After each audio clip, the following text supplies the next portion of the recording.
अस्सलामुअलैकुम स्टूडेंट्स, आज की इस वीडियो में हम chapter number 2 acid base and salt start करेंगे। स्टूडेंट्स, हम अपनी डेली लाइफ में बहुत सारी खाने पीने की चीज़ें इस्तेमाल करते हैं और उन सब का टेस्ट जो है वो हमें डिफरेंट महसूस होता है। कुछ चीज़ें हमें मीठी महसूस होती हैं, कुछ नमकीन होती हैं, कुछ हमें जो है वो कड़वी महसूस होती हैं और कुछ खट्टी होती हैं।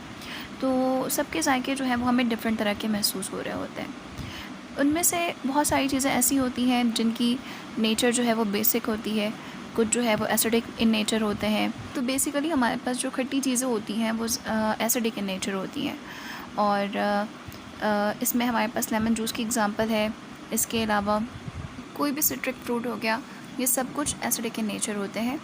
और हमारे पास जो कड़वी चीज़ें हैं जो बिटर इन टेस्ट होते हैं, जैसे कि कॉफ़ी, चॉकलेट्स वगैरह, ये सब कुछ बेसिक इन नेचर होते हैं। इसके साथ साथ सॉल्ट के बारे में तो आपको पता ही है कि एक मेन इंग्रेडिएंट है और ये बहुत सारे पर्पसेस के लिए यूज़ किया जाता है। इनमें सबसे जो कॉमन एग्जांपल है वो कॉमन सॉल्ट यानी टेबल सॉल्ट की है, जो हमारे खानों में यूज़ हो रही होती है। तो इसके बाद हम ये देखेंगे कि इनके क्या क्या यूजेस होते हैं हमारे पास। स्टूडेंट्स, एसिड जो है वो हमारे पास डिफरेंट मेडिसिन वगैरह, सिरप और टैबलेट्स वगैरह बनाने में यूज़ किया जाते हैं और इसके अलावा जो है ये डिफरेंट डिटर्जेंट्स बनाने में, इसके अलावा बैटरीज़ में, फर्टिलाइज़र्स वगैरह में भी यूज़ किए जाते हैं। और आपको तो पता है कि फूड डाइजेशन में एसिड की बहुत ज़्यादा इंपॉर्टेंस है। इसके अलावा अगर बेसिस की बात करें तो बेसिस में हमारे पास स्ट्रॉन्ग बेस सोडियम हाइड्रोक्साइड है। इसको हम सोप इंडस्ट्री या पेपर इंडस्ट्री वगैरह में यूज़ करते हैं। इसके अलावा एक वीक बेस है कैल्शियम हाइड्रोक्साइड, इसको हम सीमेंट इंडस्ट्री या प्लास्टर ऑफ पेरिस वगैरह बनाने में यूज़ करते हैं। इसके अलावा हमारे पास अमोनिया एक ऐसा बेस है जिसको हम फर्टिलाइज़र बनाने में यूज़ करते हैं। तो स्टूडेंट्स, अब हम एसिड एंड बेस को वन बाय वन डिटेल में स्टडी करेंगे।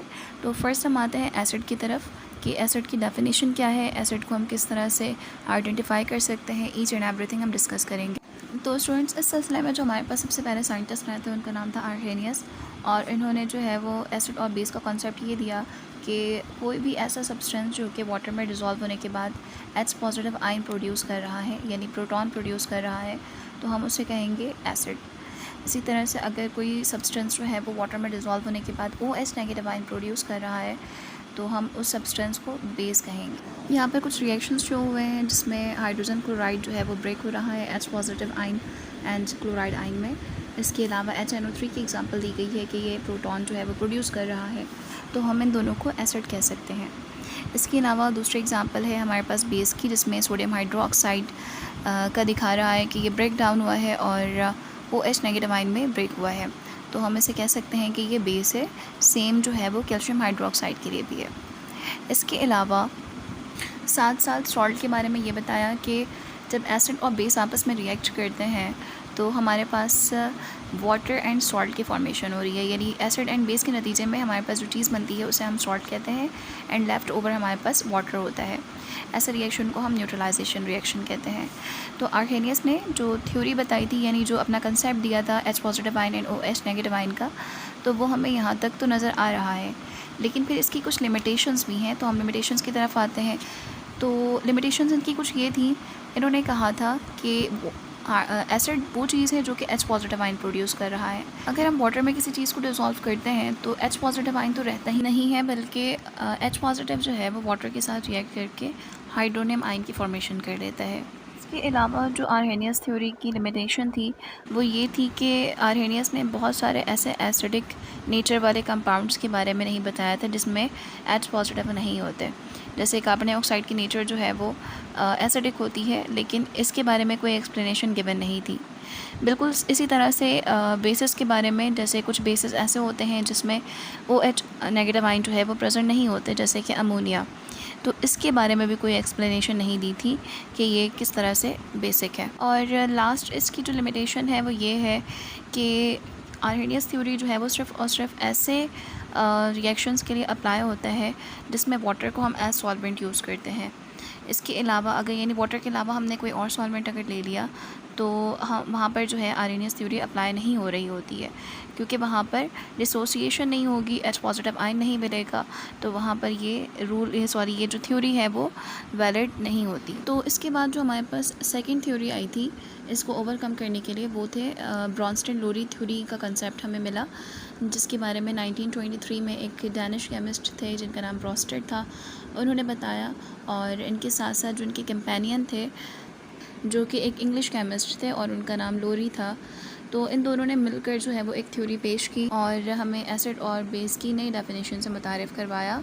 और उन्होंने कहा कि कोई भी ऐसा सब्सटेंस जो कि प्रोटॉन डोनेट करे हम उसे एसिड कहते हैं, ठीक है। इसी तरह से जो उस प्रोटॉन को एक्सेप्ट करेगा उसे हम बेस कहेंगे। यानी एसिड जो है वो प्रोटॉन डोनर है और हमारे पास जो बेस है वो प्रोटॉन एक्सेप्टर्स हैं, ठीक है। यहाँ पर एग्ज़ाम्पल गिवन है जिसमें हाइड्रोजन क्लोराइड या HCl कह लें या हाइड्रोक्लोरिक एसिड कह लें, उसकी हाइड्रोलिसिस की गई है और इसमें जो है वाटर में इसे डिज़ोल्व किया गया है और हमारे पास जो रिज़ल्ट में हमें हाइड्रोनियम आयन यानी H3O पॉजिटिव आयन की प्रोडक्शन होती नज़र आ रही है। और साथ साथ जो है इसमें कॉन्जुगेट बेस भी बने हैं। स्टूडेंट्स, कॉन्जुगेट बेस की फॉर्मेशन उस वक्त होती है जब कोई एसिड अपना प्रोटॉन लूज़ कर देता है। यहाँ पर वाटर जो है वो एज बेस बिहेव करेगा। और यहाँ पर एक बात बताती चलूँ कि वाटर जो है वो एम्फोटेरिक इन नेचर होता है। एम्फोटेरिक ऐसे कंपाउंड होते हैं जो कि एसिडिक और साथ साथ बेसिक दोनों तौर पे बिहेव कर रहे होते हैं। ऐसे कंपाउंड्स को हम एम्फोटेरिक कंपाउंड्स कहते हैं। तो हम बेसिकली बात ये कर रहे थे कि अगर एसिड में से प्रोटॉन निकल जाए तो उसका पर्टिकुलर कॉन्जुगेट बेस बन जाता है। इसी तरह इस प्रोटॉन को एक्सेप्ट करने वाला जो है वो असल में बेस था, लेकिन उस प्रोटॉन को एक्सेप्ट करने के बाद जो चीज़ बनी है वो कॉन्जुगेटेड एसिड है, ठीक है। जैसे कि यहाँ पर वाटर के केस में हमें नज़र आ रहा है कि वाटर प्रोटॉन के साथ रिएक्ट कर रहा है और हाइड्रोनियम आयन की फॉर्मेशन हो रही है, यानी कॉन्जुगेटेड एसिड बन रहा है। इसी तरह से HCl में से जब प्रोटॉन निकल गया तो उसके बाद प्रोडक्ट साइड पर क्लोराइड आयन मिल रहा है जो कि कॉन्जुगेटेड बेस है। बिल्कुल इसी तरह से स्टूडेंट्स हमारे पास जो सेकेंड इक्वेशन है इसमें एसिड CH3COOH यानी कि एसिटिक एसिड है और वाटर के साथ ये रिएक्ट कर रहा है जो कि एज बेस बिहेव करेगा। रिएक्शन के बाद हमारे पास एसिटिक एसिड में से जो है प्रोटॉन निकल गया है और ये कॉन्जुगेट बेस में कन्वर्ट हो गया है। इसी तरह से वाटर ने उस पर्टिकुलर प्रोटॉन को एक्सेप्ट किया है और इन रिज़ल्ट ये कॉन्जुगेटेड एसिड में तब्दील हो गया है, ठीक है। और यहाँ पर जो रिएक्शन है वो रिवर्सिबल रिएक्शन। के बाद हमारे पास यहाँ पर लिस्ट गिवन है जिसमें एसिड बेस और conjugated acid and conjugated base को डिस्क्राइब किया गया है 1 बाय 1, ठीक है। तो आप इसको देख सकते हैं क्योंकि ये MCQs वगैरह में आपसे पूछा जा सकता है। इसके बाद हम आते हैं लिमिटेशंस ऑफ ब्रॉन्स्टन लोरी की तरफ। तो इस थ्योरी में जो वीक पॉइंट है वो ये था कि ये थ्योरी जो है वो किसी ऐसे एसिडिक कंपाउंड जिसमें प्रोटॉन ना हो, जिसको हम एप्रोटिक एसिड कहते हैं, उसके बारे में कोई एक्सप्लेनेशन नहीं दे रहा था। जैसे कि हमारे पास कार्बन डाइऑक्साइड जो है वो एसिडिक इन नेचर होता है, एल्यूमिनियम ट्राइक्लोराइड और सल्फर ट्राइऑक्साइड ये सारे एसिडिक इन नेचर होते हैं, लेकिन इसके बारे में कोई इन्फॉर्मेशन नहीं थी क्योंकि इनके पास प्रोटॉन्स के भी नहीं है। इसके अलावा एक वीक पॉइंट ये भी था कि ये बेसिक ऑक्साइड की रिएक्शंस के बारे में भी एक्सप्लेनेशन नहीं दे रहा था। यानी जो कार्बन डाइऑक्साइड की एग्जांपल मैंने आपको बताई थी वो एसिडिक ऑक्साइड है, तो वो एसिड की फॉर्मेशन करता है। इसी तरह से हमारे पास कुछ बेसिक ऑक्साइड्स हैं जैसे कैल्शियम ऑक्साइड, यानी जितने भी मेटल्स के ऑक्साइड हैं वो बेसिक ऑक्साइड्स होते हैं, बेरियम ऑक्साइड, मैग्नीशियम ऑक्साइड।